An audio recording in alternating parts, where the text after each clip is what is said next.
for giving us this first budget interview to a streaming service and a private news channel.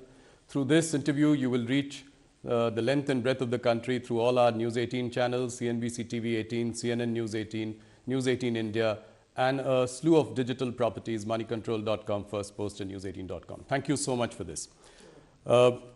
My first question, this is your fifth budget. You were navigating two epochal events in the last couple of years. One was the ongoing pandemic and its impact, and the other was the war in Ukraine. What I would like to understand from you is what was going on in the mind of Nirmala Sitharaman, and how she was dealing with policy making in these last 5 historic years.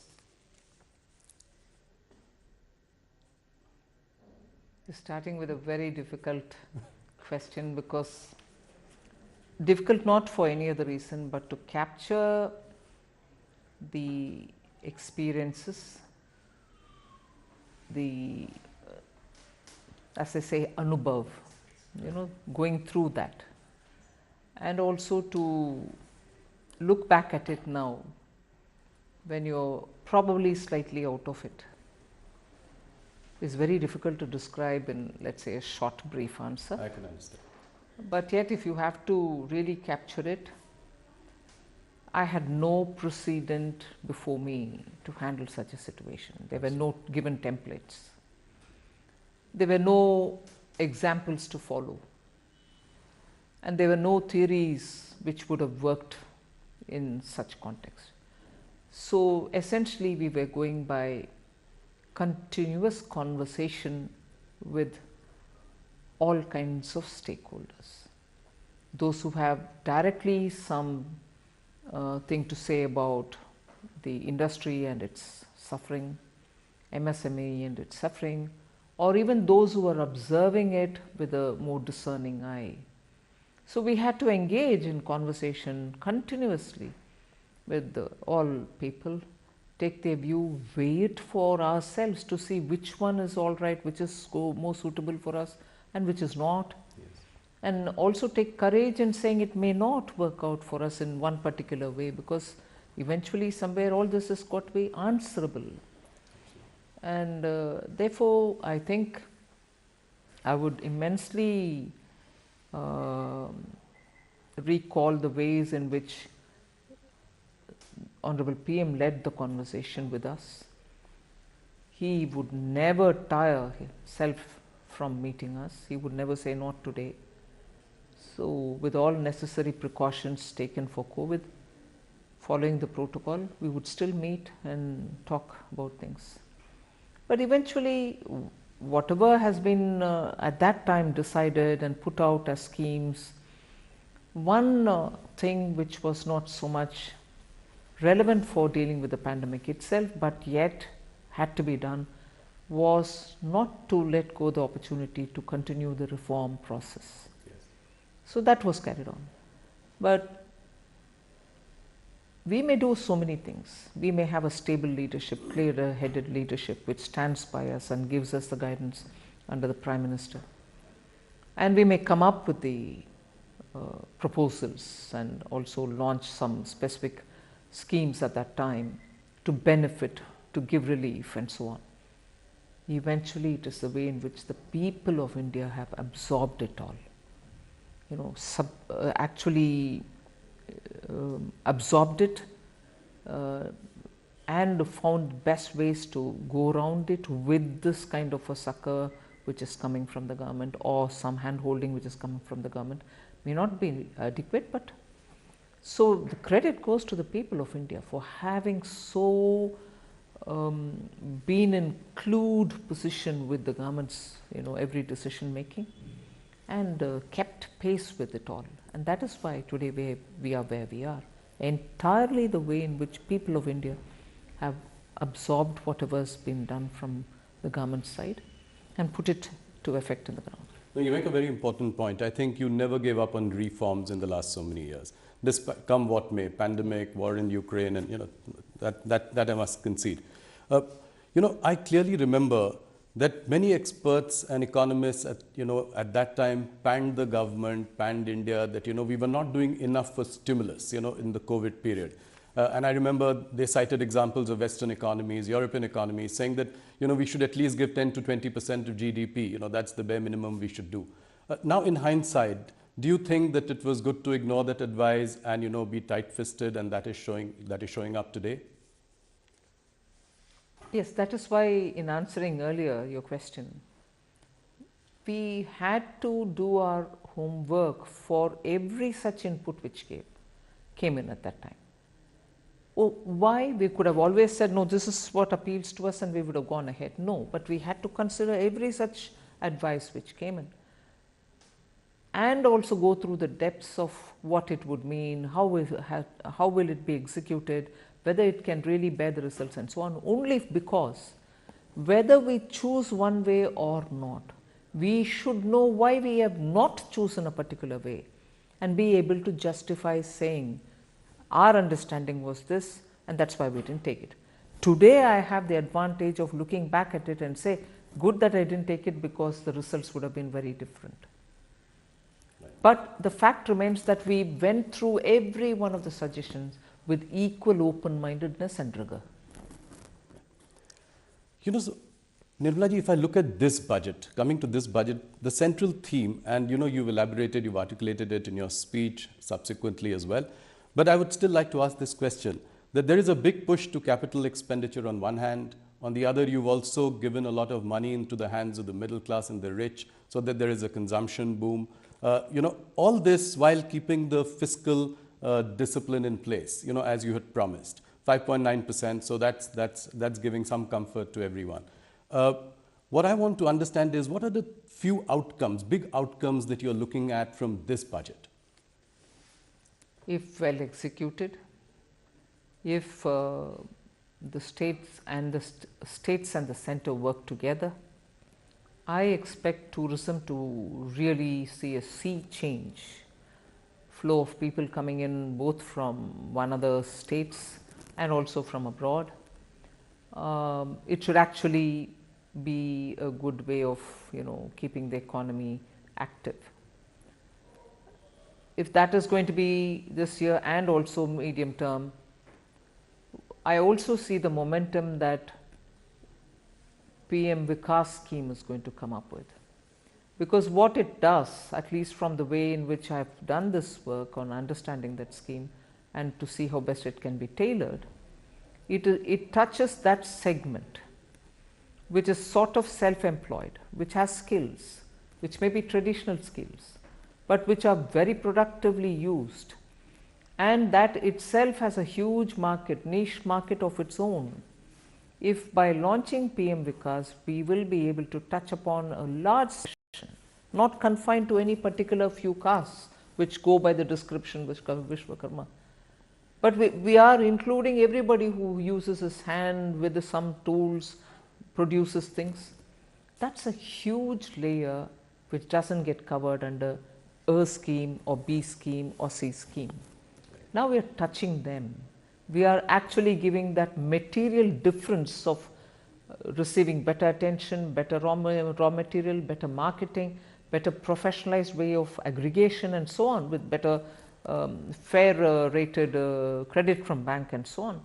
I think that layer, which has remained unseen, untouched till now, but very recognized because of the quality of products that they produce, will now make a big difference to us.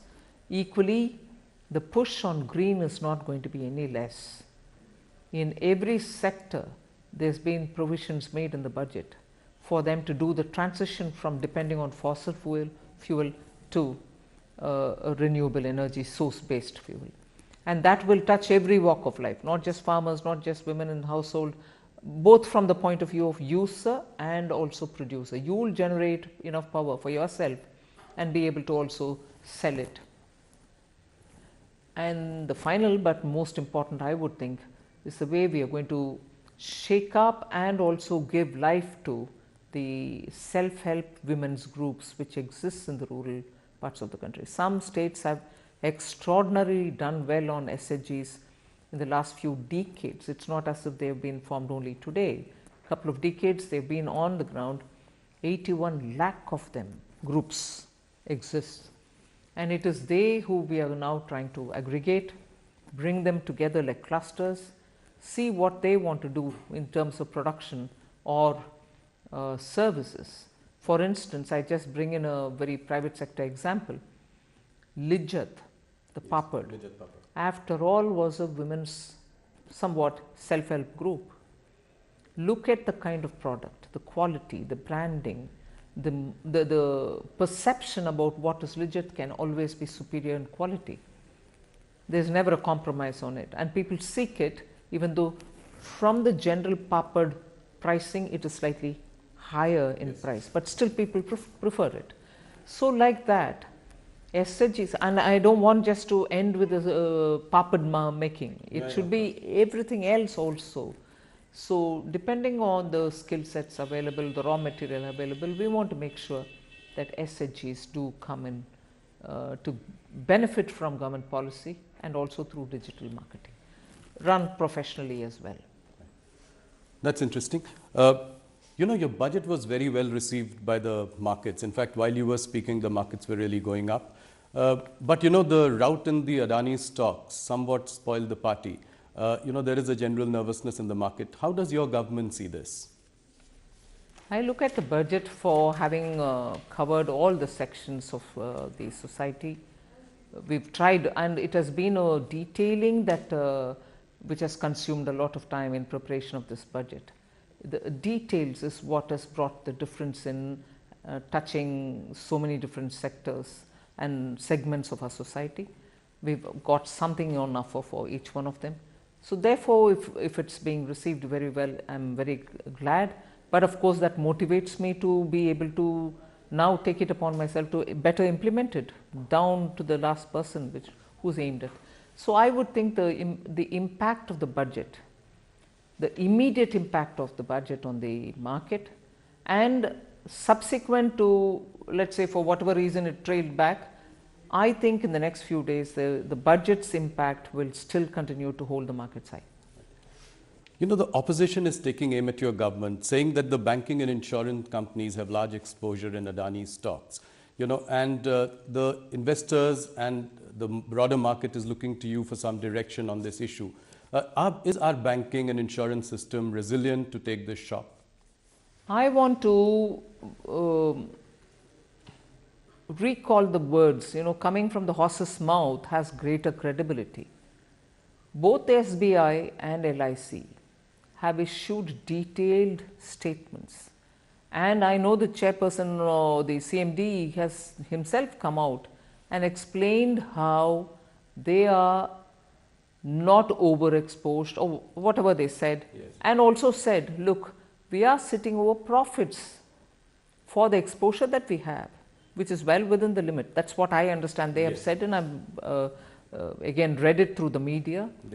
They have very clearly said that their exposure is very well within the permitted limits, and that they are, even now with the valuation falling as well, they are still sitting over profit.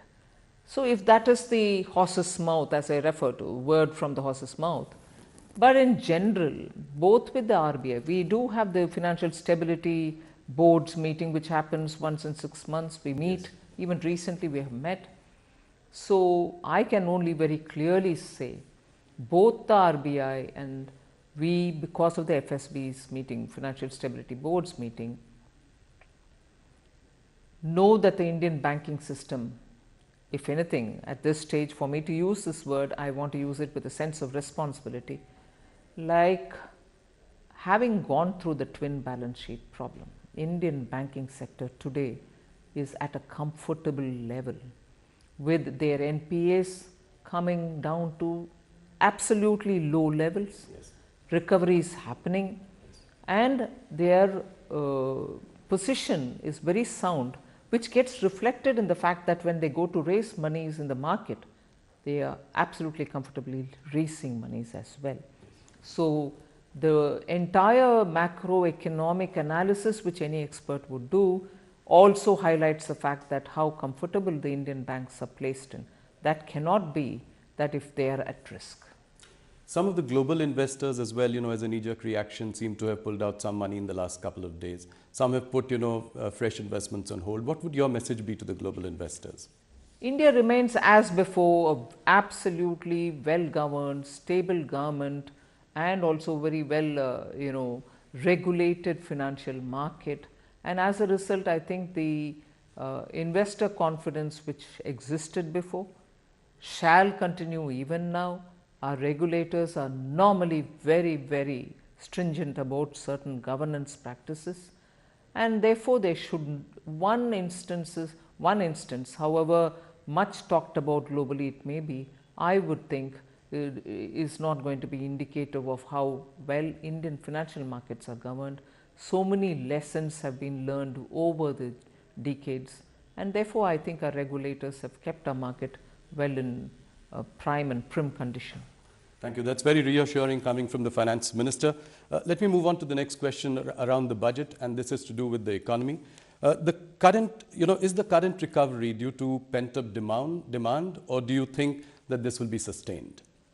I think it will be sustained because the pent-up demand argument was very right nearly 4-5 quarters ago, when post the Omicron we were coming back. People thought 2022 festival season was driven by revenge shopping, yes, pent-up demand and so on. But that pent-up demand won't stretch itself for more than one season if you want to, take it that way. 2022 festival season was in its normal course and there was no exaggeration in the markets or even in consumption. So I think it has now reached a level where it will sustain itself. No, I asked this question also because the rural demand is still tepid. Looking at the commentary coming from FMCG companies in India. Also, if we look at, the work under the Manrega scheme and the, and FMCG results, I asked this question in this context as well. Can aggregate demand be more robust?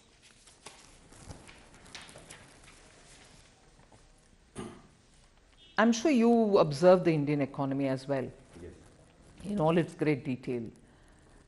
Demand doesn't remain stable and then it doesn't remain only going upward. It does come down sometimes and does go up some other times. In fact, at that time during the pandemic, even during the lockdown, most of us felt the rural demand is very high, and what could explain it? We thought that the farm outputs were very good, and as a result they were having quite a few money in their hand and therefore they were able to sustain it. So that happens soon after the harvest. But rural demand even today, in terms of the people who are in the farm equipment manufacturing areas, are quite comfortable with what is going on in the rural market. It's not as if demand has affected them. So people are purchasing equipments to do their tilling or farming activities. That's one. I'm not just talking about tractors, but even the other equipments which go in. One. And second, also rural demand which is FMCG related or your daily consumption related items. Your GST revenues, whilst I don't want to say that revenue GST going up is purely on rural, it may be urban and rural, but it means that it cannot be maintaining a sustained level if one of the segments, rural or urban, really fall down drastically. So I don't think it's worrisome, if at all, any drop. The RBI governor says that the worst of inflation is behind us. So can the RBI then take a more relaxed view of monitoring, tightening and support growth in the coming weeks and months? Well, I realize that if I do comment, it will look as if I'm guiding the RBI or anything like that. No, broadly speaking. But I suppose, yes, the way in which inflation has come down, both by RBI's action and by the government's action, and the government's action has been steady and at it for some time. So I expect, since the fall in the inflation doesn't seem to be just a momentary or a 1 month affair, it should sustain itself. in the process of coming down, and therefore they should, and you're right, therefore there shouldn't be that much pressure on the central bank to keep the pace of increasing the rates. So, but the MPC will take a call. Of course. Any concern that you feel is there because of the twin deficit problems?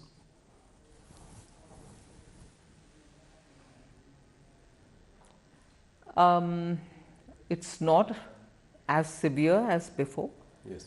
Yes, when exports come down, you're going to have the current account deficit. But it's also now suddenly going up as well as it was before, a couple of months ago, one. And second is also the import. Imports also keep slightly going up sometimes, but it's also coming down. If these two factors are primarily the ones which we have to concern ourselves with, monthly fluctuations I say. Yes. Fluctuations should not worry us, but if every month there is a steady decline and there doesn't seem to be a sign of increase or coming upward, uptick as you would say, if there is no chance of an uptick predicted in the next few months, then I think I should worry. But monthly looking at coming down and going up need not worry us so seriously. Okay. So next year the centre in states will spend rupees 13.7 lakh crore as capital expenditure. By any account, it's a phenomenal number. Capacity utilization in the manufacturing sector is at about 72%. My question is, when do you think that the private sector will enter this virtuous cycle of capital spending? They are in it already, I would think. There has been a minor uptick. But I've been explaining this. I'm not sure if industry is explaining it as much, but I read it. So I keep read it in the sense my inferences based on the kind of discussions which happen. India's industry, the old India industry as well as the new, which is the IT related industry, software and so on, both old India industry and this, are transitioning also with the energy related matters, are transitioning also in the way in which their shop floors are operated. So the investment that they make is not to create one more unit of what they already have. The investment that they have to make, and therefore the conscious decision that they have to take, will now also look at not just expanding existing capacity the way it is, but also looking at bringing high technology, Web3, robotics, 3D printing and so on. So that together with moving towards more renewable energy use, making a green product of what they are making. For instance, steel industry is facing huge barriers in Europe. Now, their business of having to invest and expand now would be not to just produce more steel, but to produce green steel. So the investment there has three new dimensions which have never been into consideration earlier. Invest and produce green, produce also with the efficiencies of technology. So all this when comes into play, when your decision making is being done, does take time and more resources. So I would want to give that advantage for India's private sector, that yes, their process is going to be somewhat more complicated in terms of taking the decision, but I think the atmosphere is conducive for that on all grounds, technology, green and so on. I'm kind of curious that while you've given a boost to capital expenditure and increased outlay to PM Awas Yojana, you've also cut the Manrega budget by almost 33% or 30,000 crore. Why have you done that? Actually, the answer lies in your own question. Okay.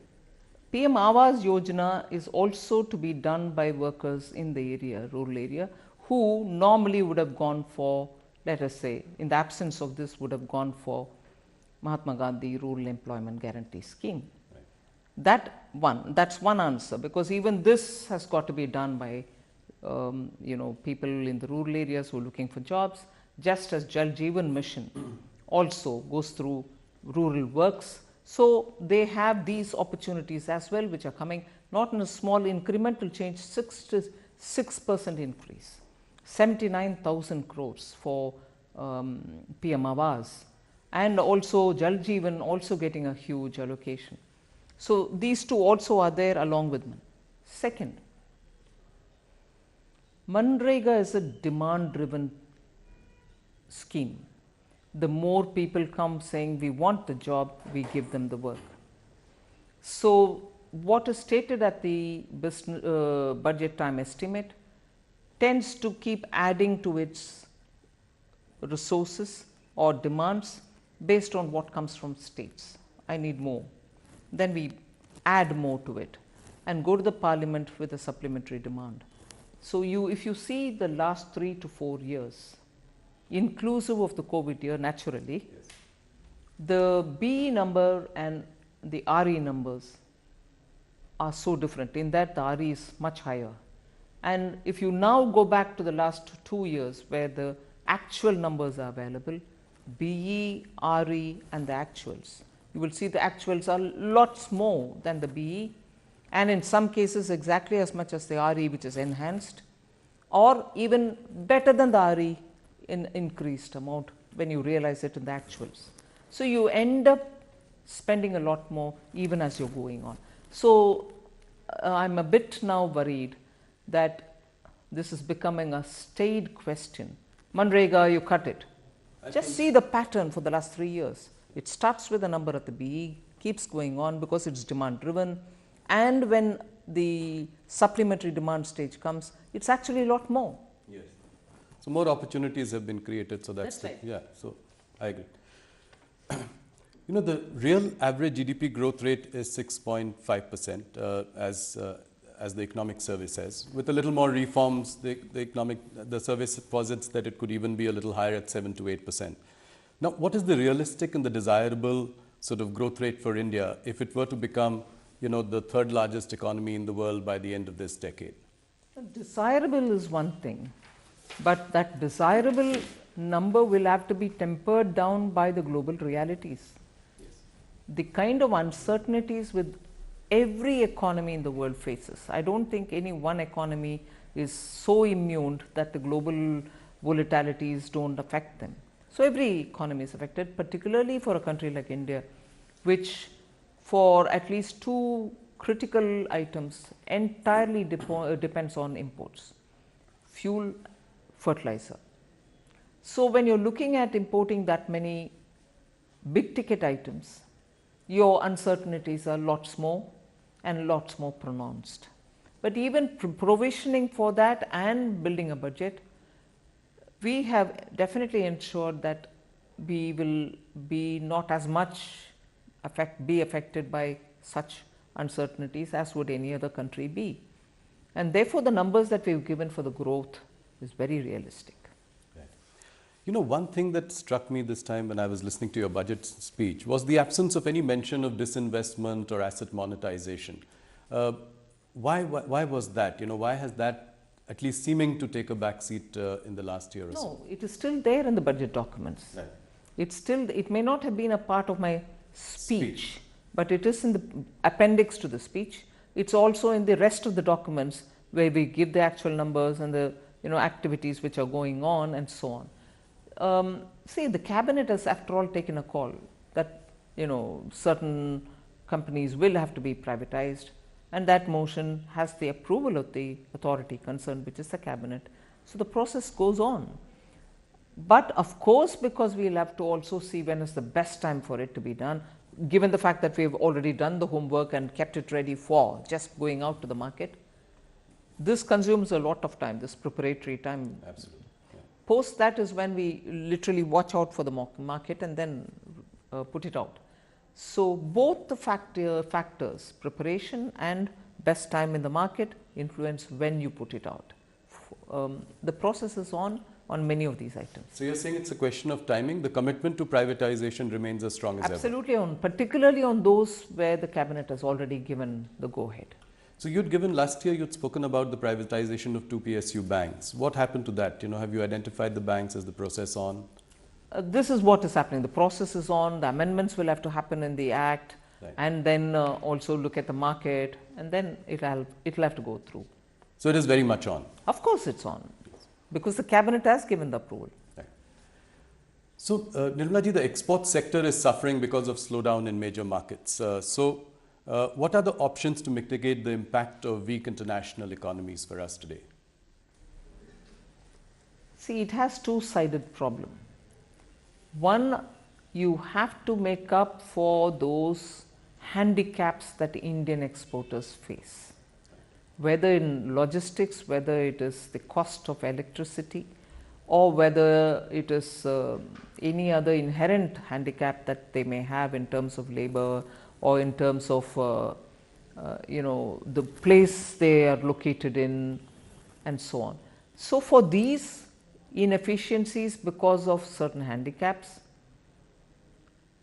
it is necessary to give them some kind of a redressal, in the sense give them some incentive, or the RODTEP like scheme which is already on. So that's one thing. But it's also the usual way in which you would say, if a market is difficult, look for newer markets. If a market is difficult, see what you want to do about making yourself attractive for that market. You do road shows, or you spend money in branding yourself, or you appoint such agents who will tell us about the tastes in that and preferences in that market, and so on.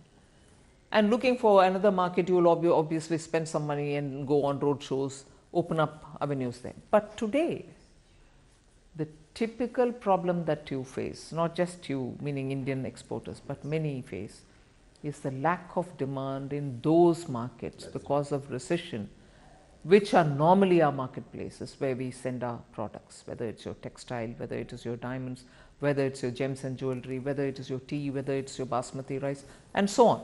So I'm taking those which are symbolic of India. There are others, components, auto components, electronic parts, which you very well manufacture today. So when the recession has hit these economies, and when I say these economies, not just those in which you're present, but even for the newer markets which you might otherwise aim at, all of them are hit by it. So that's where the problem gets even more compounded, and we'll have to work together with the exporters to see how best we can help it. Okay. India's trade deficit with China has hit $100 billion in 2022, $100 billion in 2022. Imports keep rising, exports to China are falling. Is this situation acceptable to us? How do we really reverse this trend? No country would want its exports to languish and imports to balloon with any trading partner. But the issue has two-pronged answers. We should be conscious not to have to consume things which come, overly from only one destination. But that doesn't mean I'm imposing any view. We should also be conscious of buying it from elsewhere if it is necessary at all. And for India's exports, it has to also look at ways in which market can be expanded in that territory or in any other geographical jurisdiction. So it is always a twin game. It's like a pair of scissors. You have to look at both the sides. What do you make of this growing clamor, especially in some opposition ruled states like Chhattisgarh, Madhya Pradesh, Rajasthan, to bring back the old pension scheme? In fact, Deputy Chief Minister of Maharashtra, Devendra Fadnavis ji, has also spoken about this. He said he'll look into the matter. What is the government's view on this? See, when I talk about government's view, I don't want to speak as though this government view or that government's view. Who, after all, implemented it for the first time? After the decisions were taken at different layers of officialdom, the political dispensations which brought this in was not just NDA. UPA was actively those who brought it forward. The entire question of introduction of OPS, new pension scheme, was during the Congress's period.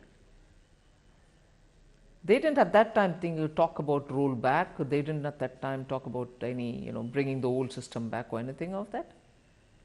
So now, if without adequate looking into of what it means, are we paying the current generation of pensioners by loading it onto the future generation?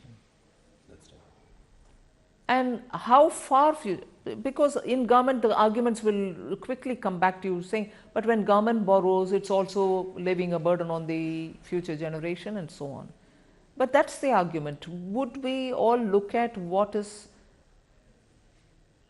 a reasonable balance? Would we look at what is it that we are leaving for our generations to come? Yes, you will have to have an economy running, you will borrow to a certain extent. But unless we have a complete understanding of this, the fiscal implication, the fiscal health of the state, not just today, for the next decades, to rush to a conclusion may not be. Right. And I was glad to hear in one of the book release programs that I attended, Sri Montek Singh Aluwalia talk about it. It's not I'm taking up something which emerged out of a private conversation. Right. In a book release, publicly, when asked, he did respond. So it's not as if now we are talking on political lines.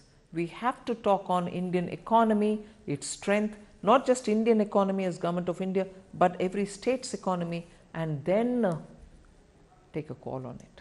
That's right. Let's move on to the personal tax front. I think it is one thing that has really wowed everyone, wowed the middle class, your core vote bank also of the BJP. You want obviously people to move to the new tax regime. So by when will you then look at phasing out 80C and 80D deductions? Because that's really the core of investments, healthcare. When will this happen? What is your time frame to sort of move to the new tax regime entirely? No, I'm not given myself a time frame. I'm more looking at it to make sure every Indian citizen makes his own choice, her choice. It's one thing for me to say I'm bringing in a better system, which is going to be less complicated, in fact, least complicated, which also is going to give you a rate which is going to be reasonable for each one of our levels of income, and make it attractive therefore for compliance and also for the rate. I pay less tax there. But it's another thing to have a system which is going on, where unfortunately I don't want to criticize anybody. Unfortunately, the impression is I have so many exemptions given, which incentivizes me to save for insurance cover, for medical cover, for even saving for better interest earning that I can have, and so on. I don't want people there to think that I've denied them that. Please if you want to have it that way.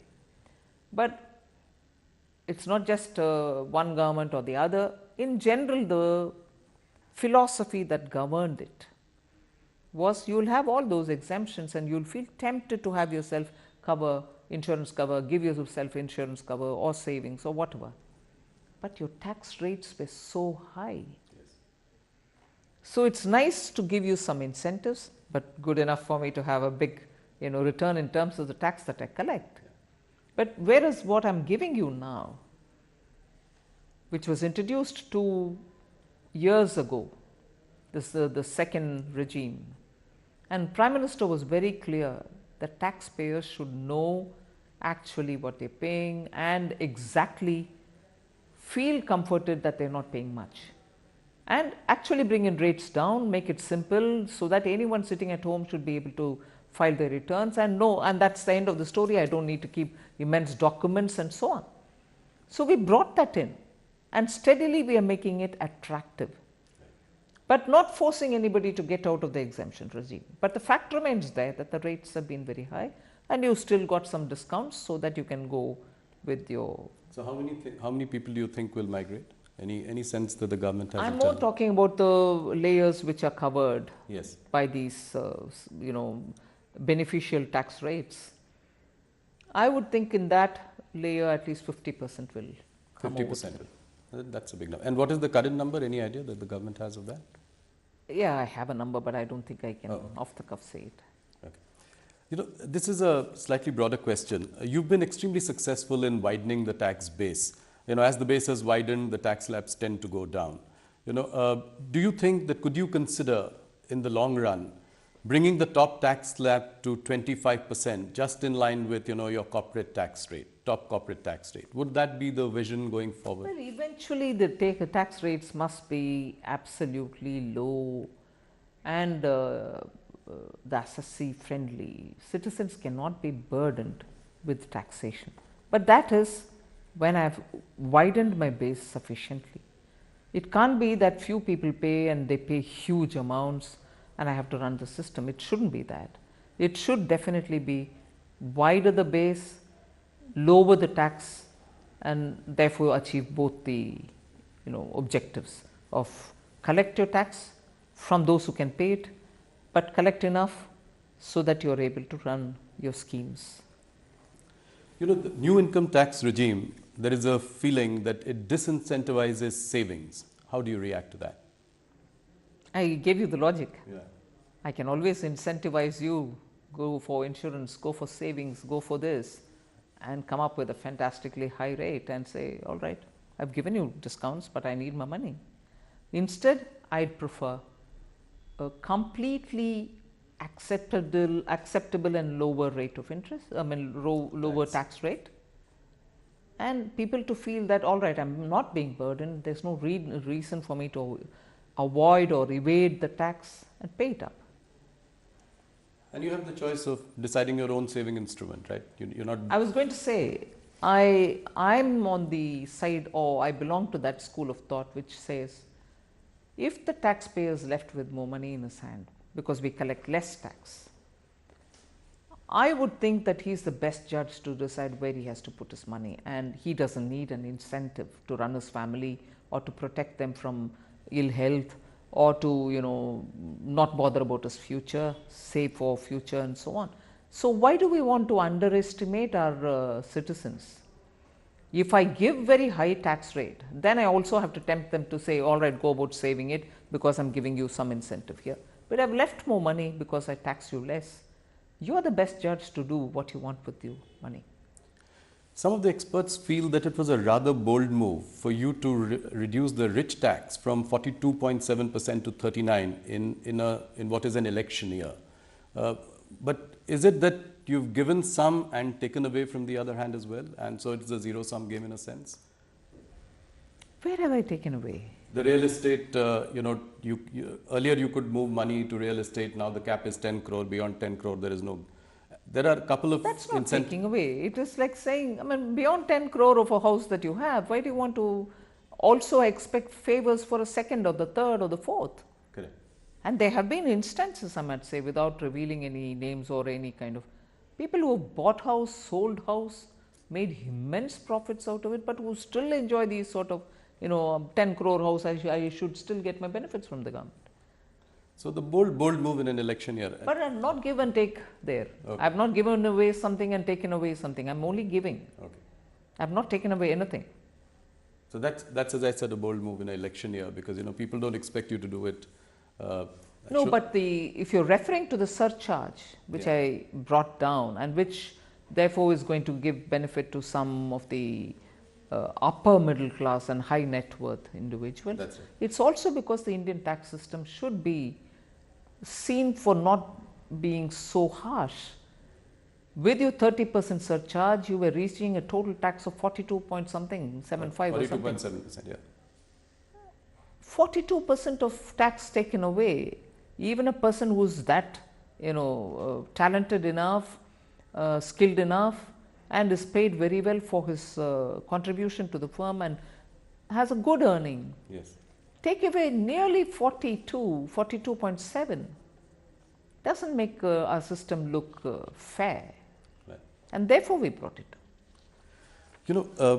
MNCs are looking at a China plus one strategy. So you've also spoken about it in your budget speech. We've seen that the manufacturing and export of mobile phones from India has really gone up. Which are the other sectors in manufacturing that could benefit out of this China plus one? Well, the PLI that we've given out with Yes. 13 sectors is definitely a China plus one list, which is sunrise sectors, which are important sectors for India to have its own strength. That's exactly the China plus one kind of a. Okay. There is a funding winter in the startup ecosystem. In fact, some of the startups that were doing really well have come off their valuation highs. What is the government specifically planning to do about this? This government has done a lot for the startup community in the last few years. So what next? What would you do? But I think the funding is also waiting to see more innovative startups claim for the next stage. It's not as if it's a funding winter, or it's not now a scarcity of funds. It's more funds seeing the opportunity that is available for them, and they want to look at better options also, even among the startups. Right. And India, which started in 2016 in a major push, I'm sure startups existed before, but the push happened with the Honorable Prime Minister in 2016 announcing a policy and subsequently coming up year after year some concession. So they also go through a cycle, one round done, the next round of good options. They are there, they will, I'm sure, be available. Nirmala ji, you will be meeting the G20 Finance Ministers and central bank governors later this month in Bangalore. What is your message to them, and what are your main agenda items that you will take up and highlight? The agenda, of course, is by now fairly well determined. We will be talking about the debt situation globally, because many countries which were even middle income countries have suddenly got into debt traps, and those traps are really vicious traps. They are not able to come out of it. Now, during the pandemic, debt servicing, there was a scheme which the IMF and also looking at the G20 formulation, there was a plan which had come, debt servicing, and many of these countries didn't have to service their borrowing for a certain period because of the pandemic, and there was a call for extending it. It was extended. But we are also making sure that enough monies are available with these institutions, multilateral institutions, so that they are able to better respond to situation, have better leverage over the funds that they already have with them. So these are matters of discussion: debt servicing, also debt financing, multilateral finance institutions and their reforms, about which Honorable PM has spoken several times: UN reform, IMF reform, WTO reform, World Bank reform, and so on. So we'll be discussing many of these. Also looking at a global kind of a SOP to be available, to be agreed upon for regulating crypto assets, Right. whilst recognizing the central bank as the authority for issuing cryptocurrency. The rest of the assets which are being created outside, which are using very useful financial technologies, even those will have to be discussed, because regulation cannot be done by any one country singularly. It has to be a collective action, because technology doesn't brook any borders. Okay. Nirmala ji, you have to answer this question, specific question. You've presented 5 budgets so far. Which has been the most memorable budget? Very difficult to say. Each one had its own challenge, but well, each one has its own charm. Okay. Now, one last question. After months of hard work, you managed to put this whole thing together. How does Nirmala Sitharaman unwind? What do you do? Do you ever take a break? What do you do to unwind? Well, listen to a lot of music. What music do you listen to? Classical Indian music, both Hindustani and Carnatic.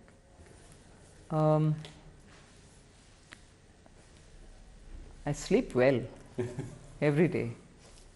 I think we should be in a happy sleep routine. we should be in a happy place that the finance minister of the country sleeps well. Absolutely, because we have a good Prime Minister who's got that kind of a vision, and the strength of the leadership that he brings along helps the country. So, yes, that too. Good sleep. Thank you, Nirmala ji, for your time. Thank you for the first interview to a private channel and a streaming service. And more importantly, congratulations on a very well delivered budget. Thank you so much. Thank you. Thanks for giving me this opportunity.